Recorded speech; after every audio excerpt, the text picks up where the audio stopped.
Hello guys, मेरा नाम नमन पाठक है और आज आप सभी का डिजिटल विद्यापीठ चैनल में स्वागत है। गाइस, लास्ट की वीडियो में हमने डिस्कस किया था कि क्या मैटर अपनी स्टेट को चेंज करता है तो कैसे करता है और किन दो फैक्टर्स पर डिपेंड करता है। तो बेसिकली हमने दो फैक्टर डिस्कस किए थे वहाँ पर, effect of change of temperature and effect of change of pressure.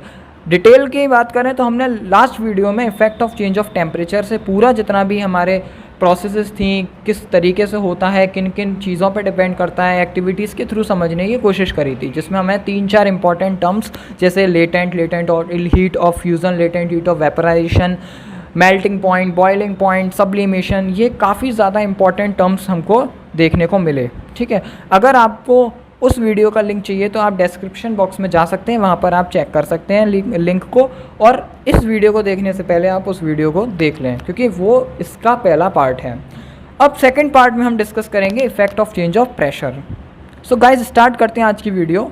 Let's start now. We have already learned that the difference in various states of matter is due to the difference in the distance between the constituent particles. What will happen when we start putting pressure and compress a gas enclosed in a cylinder? So हम पहले के कुछ topics में discuss कर चुके हैं कि जो डिफरेंस आ रहा था हमारे ये अलग अलग स्टेट्स में, स्टेट्स ऑफ मैटर में भी हमने डिस्कस किया था कि जो स्टेट ऑफ मैटर है इनमें जो अलग अलग डिफरेंस आ रहे हैं कि सॉलिड कैसे बन गई, लिक्विड कैसे बन गई, गैस कैसे बन गई, ये किसकी वजह से आ रहे हैं? उनके बीच की जो डिस्टेंस है, जो उनके पार्टिकल्स हैं उनके बीच की जो डिस्टेंस है उनकी वजह से, कि जिसके पार्टिकल्स के बीच की डिस्टेंस सबसे कम होगी हम उसको सॉलिड स्टेट बोलेंगे, जिसके पार्टिकल्स की डिस्टेंस ज़्यादा हो जाएगी एज़ कम्पेयर टू सॉलिड वो हमारे लिक्विड स्टेट में कन्वर्ट हो जाएगा। लेकिन जिस स्टेट में जाके हमारे पार्टिकल्स की जो दूरियां हैं वो बहुत ज़्यादा बढ़ जाएंगी, यानी कि जो क्लोजनेस है वो बिल्कुल ना के बराबर होगी, ऐसे पार्टिकल्स को हम गैसियस स्टेट बोलेंगे। अब यहाँ पर एक क्वेश्चन एराइज होता है कि what will happen when we start putting pressure and compress a gas enclosed in a cylinder. इसका मतलब क्या है कि अगर मैं किसी भी गैस पर अपने प्रेशर को अप्लाई करना स्टार्ट कर देता हूँ और उस गैस को मैंने कंप्रेस करना चालू कर दिया, तो क्या फ़र्क पड़ेगा अगर मैं किसी सिलेंडर में उसको डालना चाहता हूँ? क्या जो पार्टिकल्स होंगे वो क्लोज आ जाएंगे? ये क्वेश्चन आया कि will the particles come closer, तो ये अभी हम डिस्कस करेंगे।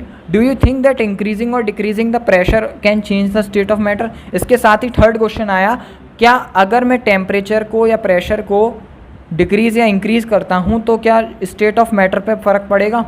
टेम्परेचर का तो हम डिस्कस कर ही चुके हैं लास्ट वीडियो में। बेसिकली यहाँ पर बात हो रही है प्रेशर की, कि अगर मैं प्रेशर को बढ़ाता हूँ या कम करता हूँ तो उसकी चेंज ऑफ स्टेट जो है मैटर की, जो पदार्थ हैं उसके अवस्थाओं पर डिफरेंस आएगा। डिस्कस करेंगे एक्टिविटीज़ के थ्रू। तो इसमें इन्होंने एक डायग्राम में समझाया है कि पहले इन्होंने एक सिलेंडर लिया, उसमें इन्होंने एक पिस्टन को रखा और पिस्टन को उन्होंने प्रेशराइज करने की कोशिश करी। तो उसमें उन्होंने पहले प्रेशर अप्लाई किया, तो देख सकते हैं कि जो रैंडम मूवमेंट था पार्टिकल्स का वो अभी भी हो रहा है पहले वाले केस में। लेकिन जब इन्होंने पिस्टन को और ज़्यादा फोर्स अप्लाई किया, मतलब हमने प्रेशर को बढ़ाया, तो क्या हुआ? जो पार्टिकल्स थे वो क्लोज आने लगे, as compare to previous case वो क्लोज आ गए। और अगर मैं थर्ड स्टेज की बात करूं या थर्ड केस की बात करूं, तो जो उसमें हमने पिस्टन के प्रेशर को और अप्लाई कर दिया, पिस्टन को और दबा दिया, हमने प्रेशर और बढ़ा दिया, तो क्या हो गया? जो पार्टिकल्स थे वो बिल्कुल एक दूसरे के पास आ गए, है ना। तो इस एक्टिविटी से या इस डायग्राम से हमको ये प्रूफ होता है कि हम अगर प्रेशर को अप्लाई करते हैं तो जो पार्टिकल्स हैं वो मैटर के, हम उनको पास में ला सकते हैं।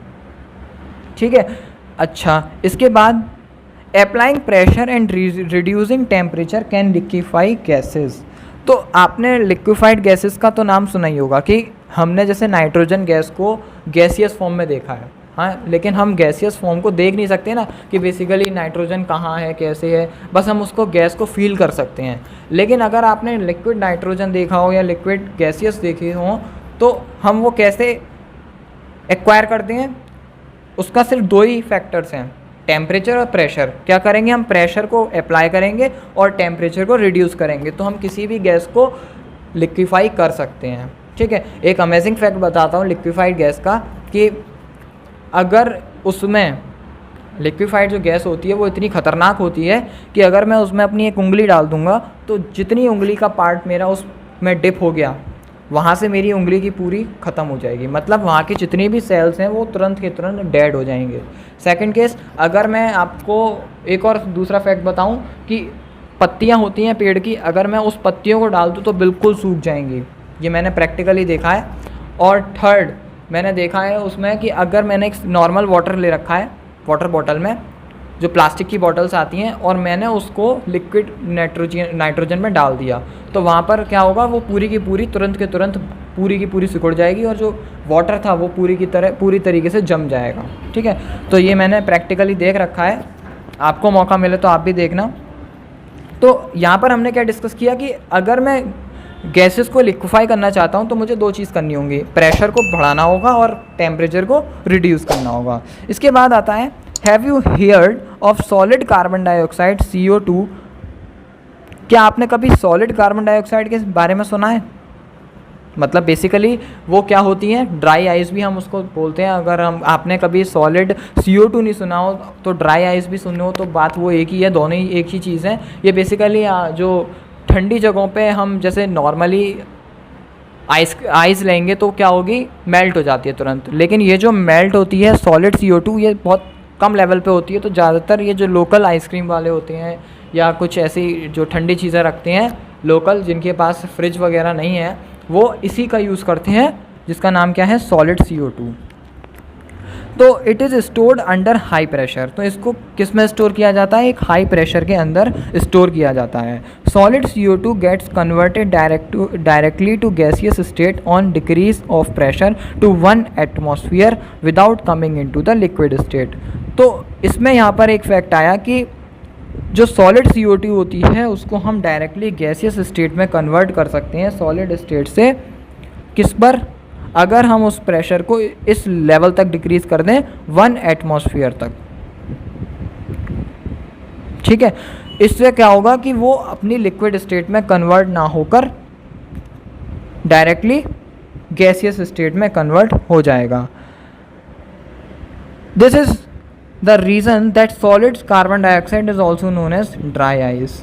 इसी वजह से जो हम सॉलिड कार्बन डाइऑक्साइड होती है हम उसको ड्राई आइस भी बोलते हैं। क्यों? क्योंकि जो वो डायरेक्टली किस में कन्वर्ट हो जाती है, गैसियस स्टेट में कन्वर्ट हो जाती है। अगर हम उसके प्रेशर को 1 एटमॉस्फेयर तक डिक्रीज कर दें तो वो बिना किसी लिक्विड स्टेट में जाए हुए डायरेक्टली गैसियस स्टेट में कन्वर्ट हो जाएगी।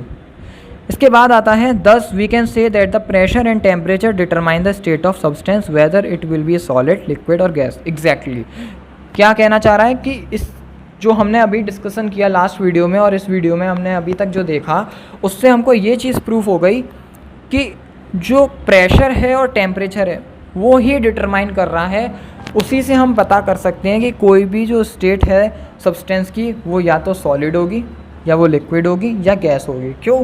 क्योंकि बेसिकली देखिए, जब हमने सॉलिड में टेम्परेचर का वेरिएशन की बात करें तो हमने क्या किया था, सॉलिड लिया, उसको हीटअप करना स्टार्ट किया, तो काइनेटिक एनर्जी गेन करने की वजह से, पार्टिकल्स के वाइब्रेशन की वजह से हाई स्पीड से वो क्या हुआ, दूर दूर होने लगे पार्टिकल्स और वो लिक्विड स्टेट में कन्वर्ट हो गए। तो यहाँ पर क्या आ गया, सॉलिड से लिक्विड हमने कन्वर्ट किया, किसकी हेल्प से, टेम्परेचर की हेल्प से। सेकेंड केस में हमने डिस्कस किया कि जो लिक्विड स्टेट को थी उसको हमने फर्दर हीट किया एक अच्छे खासे लेवल पर, उसके बॉइलिंग पॉइंट तक, तो वो हमारी वाटर वेपर में कन्वर्ट हो गई, मतलब बॉइलिंग पॉइंट तक आ गया वहाँ तक। तो मतलब हमने क्या किया, फिर से टेम्परेचर को बढ़ाने पर क्या हुआ, हमारी जो लिक्विड स्टेट थी वो गैसियस स्टेट में कन्वर्ट हो गई।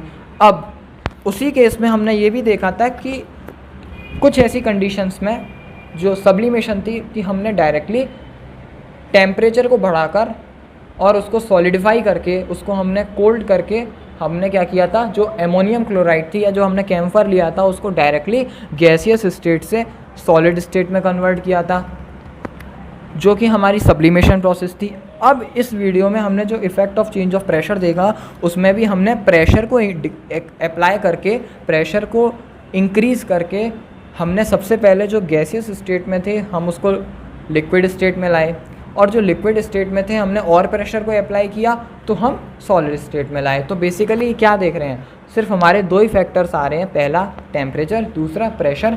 इन्हीं के इंक्रीज़ और डिक्रीज़ करने से हम ये पता कर सकते हैं या ये डिटरमाइन कर सकते हैं कि कोई भी स्टेट जो होगी या जो कोई भी सब्सटेंस होगा वो किस स्टेट को अटेन करता है। ठीक है, वो किस स्टेट को अटेन करता है, चाहे वो सॉलिड स्टेट हो, चाहे वो लिक्विड स्टेट हो, चाहे वो गैसियस स्टेट हो।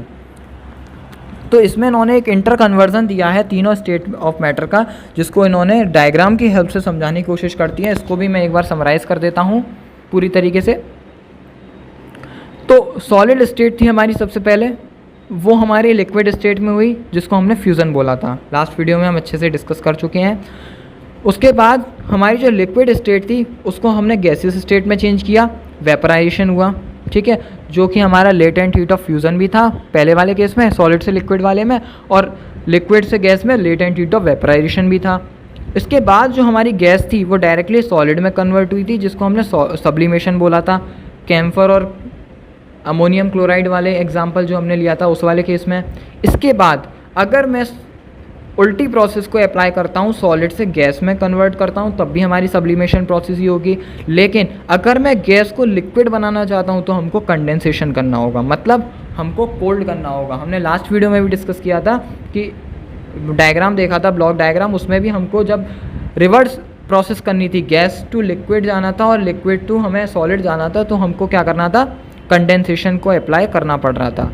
अब हमारा जो लिक्विड हो चुका कंडेंसेशन प्रोसेस के बाद, अब हमको लिक्विड स्टेट से जब सॉलिड स्टेट में जाना है तो हमको क्या करना पड़ेगा, सॉलिडिफिकेशन करना पड़ेगा। गाइस, आई होप कि आपको effect of change of pressure समझ में आया होगा। और इसकी जो लास्ट वीडियो थी हमने जो डिस्कस किया था, इसका first part effect of change of temperature, वो भी समझ में आया होगा। मैं दोनों ही कह रहा हूँ, अगर आपको effect of change of pressure या फिर effect of change of temperature, इन दोनों ही टॉपिक्स में से अगर एक लाइन भी एनसीईआरटी की लाइन भी समझ में नहीं आ रही, तो आप मेरे को वही लाइन कॉपी करके इस कमेंट सेक्शन में भेज सकते हैं। मैं आपको उस एक लाइन का एक्सप्लेनेशन भी दूंगा। लेकिन प्लीज़ डाउट को क्लियर कीजिए, डाउट को छोड़िए मत। आगे इन फ्यूचर में आपको बहुत ज़्यादा प्रॉब्लम होगी, आपको वहाँ पर इस चीज़ का अभी तो कोई भी एहसास नहीं होता कि कुछ नहीं हम निकाल देंगे, लेकिन आगे जाकर आपको प्रॉब्लम होगी। मैं फिर कह रहा हूँ, इसलिए अपने डाउट्स को क्लियर कीजिए। आप अगर कमेंट नहीं कर पा रहे, मेरे को शर्म है, या फिर कुछ बच्चों में होता है कि वो शाई नेचर के होते हैं, वो नहीं करते कमेंट कि मेरे बारे में क्या सोचेंगे, और जो कमेंटर्स हैं जिन्होंने कमेंट्स किए हैं, तो आप मेरे को पर्सनली डीएम कर सकते हैं। इंस्टाग्राम की आईडी मैंने आपको शेयर कर दिया, आप उस पर भी कर सकते हैं। कुछ बच्चे जो इंस्टाग्राम नहीं यूज़ करते हैं, मैंने उनके लिए दूसरा प्लेटफॉर्म भी है जो सोशल मीडिया का, फेसबुक, उसको भी डाल दिया है, आप वहाँ पर भी देख सकते हैं। वहाँ उसको भी शेयर कर दिया गया है। आप वहाँ पर भी जाकर अपनी क्वेरीज पूछ सकते हैं, लेकिन प्लीज़ अपनी क्वेरीज पूछिए। Thank you guys, take care.